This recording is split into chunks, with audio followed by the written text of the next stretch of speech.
Welcome back to the Deep Dive. Great to have you with us. Hello, everyone. Today we're kicking off something special, part of our CSWIP 3.1 exam prep series. That's right. Now, for anyone maybe not familiar, CSWIP is the certification scheme for welding inspection personnel.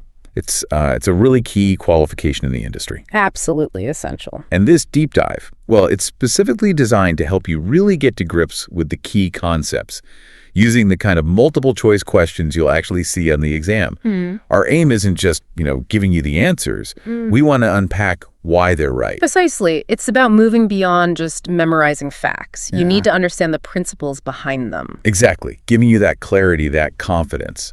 Think of us as, I don't know, your guides through the maze of welding inspection knowledge. Yeah, that deeper understanding is what makes the difference, not just for the exam, but out there on the job. It helps you think critically. Right. We want to provide those insights, make those tricky questions seem, well, a lot clearer. Let's do it. Okay, let's get into it. Time to put on our detective hats and look at how materials behave, especially when they fail. First up, fatigue. Question 1, fatigue cracks. A, the fracture surface is rough and randomly torn. B, the fracture surface is smooth. C, the fracture surface has a step-like appearance. D, the fracture surface is generally of a bright crystalline appearance. So imagine you're looking at a break, you suspect fatigue. What's the visual clue? What's that surface telling you? Take a second, think it through. Okay, the absolute classic sign, the thing inspectors look for, is answer B. The fracture surface is smooth. Smooth, okay. Yeah, if you see that smoothness, fatigue should be right at the top of your list. It's, it's the material telling a story of a long, slow process, not a sudden break. Right, not like a sudden snap. Exactly. Fatigue is progressive. It's like this tiny microscopic crack growing bit by bit under repeated stress, cyclic loading, even stress that's way below the material's normal breaking point. Right. And this slow, steady growth over time, that's what creates that characteristic smooth, almost burnished look. You don't typically see massive tearing because it wasn't a single overload event. That makes sense. Smooth equals fatigue. Good rule of thumb. But what about the others? If someone picked A, the rough and torn surface, what kind of failure usually looks like that? That's a good point. Different breaks can look similar at first glance. Option A, rough and torn, that points more towards a ductile overload fracture. Ductile overload, okay. Yeah, think of stretching a piece of chewing gum until it breaks. It stretches, deforms a lot, then tears raggedly. That's ductile failure. I see. Option D, the bright crystalline look, that often signals a brittle fracture, like snapping a frozen chocolate bar. Very little bending or stretching, just a sharp, clean, often shiny break. Common in less ductile materials or at very low temperatures. Right. And C, the step-like appearance. That could show up in certain brittle fractures or maybe some specific types of cracking between the material grains, but it's not the main identifier for fatigue. So really, the smoothness is the key diagnostic feature, telling you about that slow, progressive failure mechanism. That clarity is vital. Misdiagnosing could lead to, well, missing the real problem. Okay, let's move to another potential issue, something called hydrogen-induced cold cracking. Question 2. HICC, hydrogen-induced cold cracking. A, in carbon manganese steel is most susceptible in the weld zone. B, microalloyed steel, HSLA, is most susceptible in the weld zone. C, austenitic steel is most susceptible in the weld zone. D, both A and B are correct statements.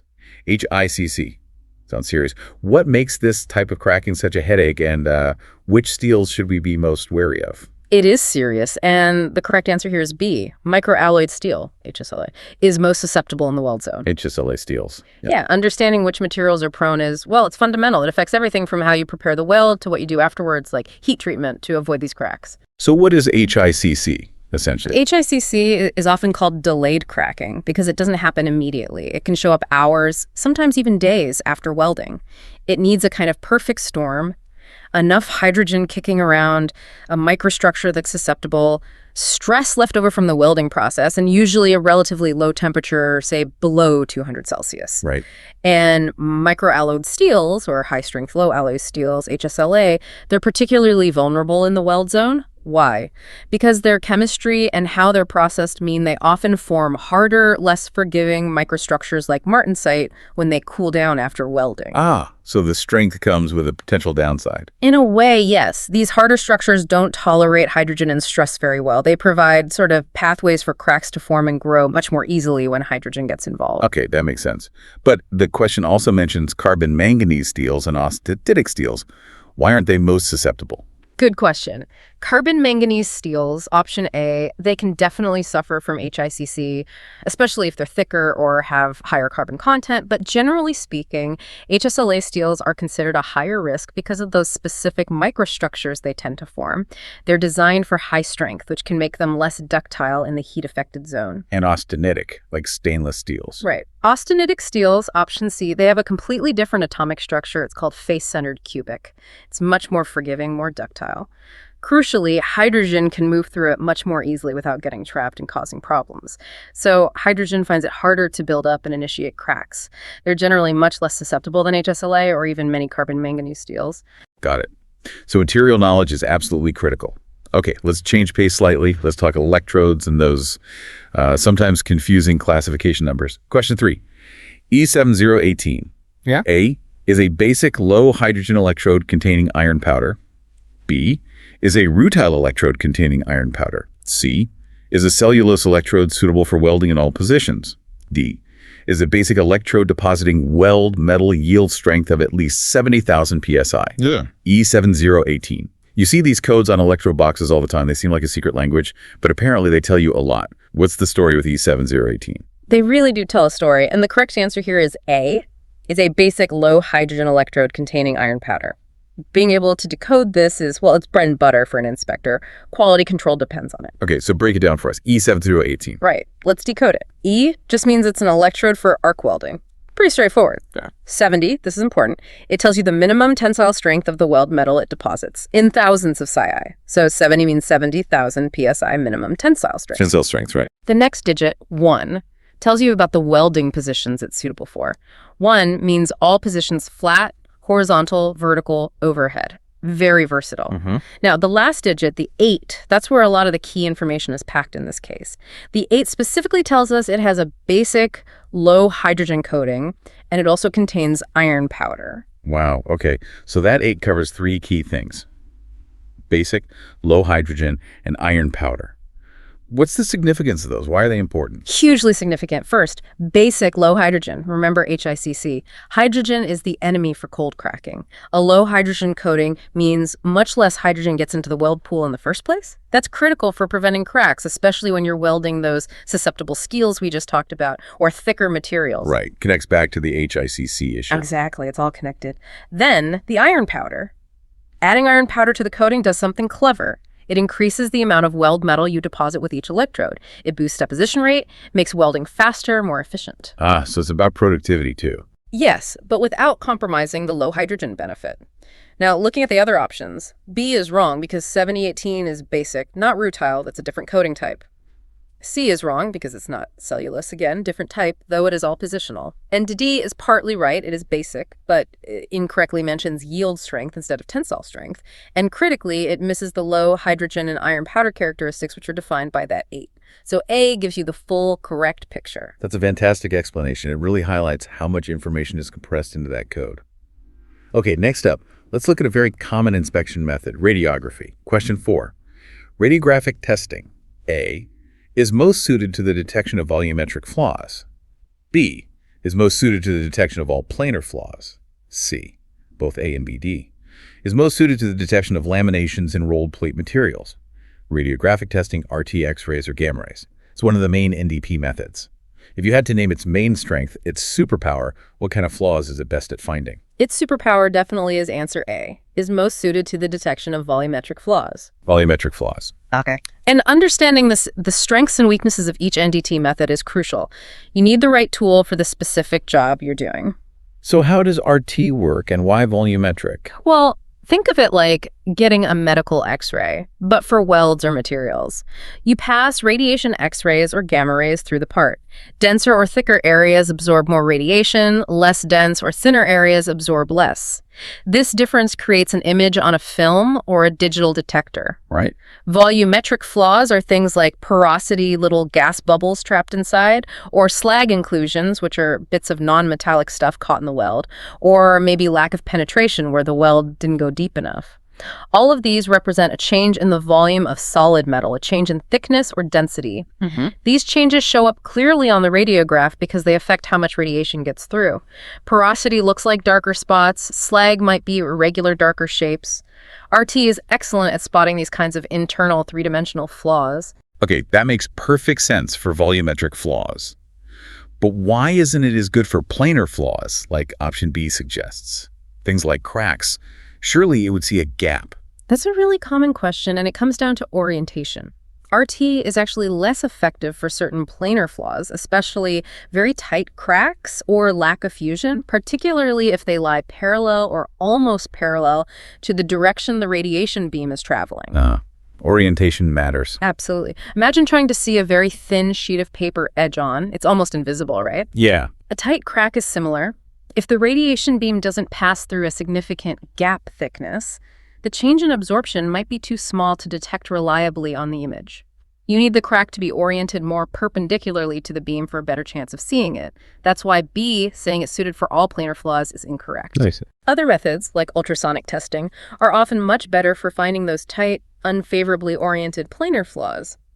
And while RT might pick up really bad laminations in plate, option D, it's not really its primary strength compared to finding volumetric issues like porosity or slag. That really drives home the point about using the right NDT method for the suspected flaw type. Excellent. Let's tackle one more classification, this one from a European standard. It's even more complex. Question 5. EN 2560, E53, 1NI, B2, 1H5, what does the 3 represent? A minimum Charpy value of 30 joules. B, a maximum impact value of 47 joules. A minimum impact temperature of negative 30 OC at a given joule value. None of the above. Wow. Okay, EN 2560, E53, 1NI, B2, 1H5, that's quite a string. But just like the E7018, I assume every part means something specific. We need to figure out what that 3 is telling us. It certainly does. It looks complicated, but it's systematic. And the correct answer here is C, a minimum impact temperature of negative 30 OC at a given joule value. Minus 30 degrees C. Okay. Yeah, and understanding these European standards like EM 2560 is vital if you're working with projects or materials specified to them. It ensures the materials are right for the job, especially in tough environments like cold climates, where brittle fracture is a real danger. Right. So can you break down that whole string for us? What does EN 2560 cover? Okay, EM 2560 is the European standard for covered electrodes, the stick electrodes used for welding common non-alloy and fine-grained steels. Let's go through E53, 1A9, B2, 1H5. E is simple, electrode. 50 indicates the strength. Usually it relates to a minimum yield strength, around 500 megapascals in the system. Yield strength this time. Okay. Then we hit the 3. This is the crucial one for the question. It's the impact property symbol. In this standard, these numbers relate directly to the temperature at which a specific minimum impact energy, usually 47 joules, must be achieved in a Charpy test. The symbol 3 specifically means the test temperature is negative 30 degrees Celsius. So it guarantees toughness at that low temperature. Precisely. It tells you this weld metal has proven toughness down to minus 30 C. Then 1A indicates the chemical composition, roughly 1% nickel added. B tells you the coating type is basic. 2 relates to welding positions, 1 gives info on current type, and H5 is the maximum diffusible hydrogen level, 5 millimeters per 100 gram, very low hydrogen, again tying back to HICC. That's incredibly detailed. So the 3 itself isn't the energy value, like 30 joules in option A. Correct, that's the key distinction. Options A and B are wrong because they confuse the symbol with an energy value. The 3 represents the test temperature, negative 30 degrees C, at which a standard energy value, like 47 joules, must be met or exceeded. I see.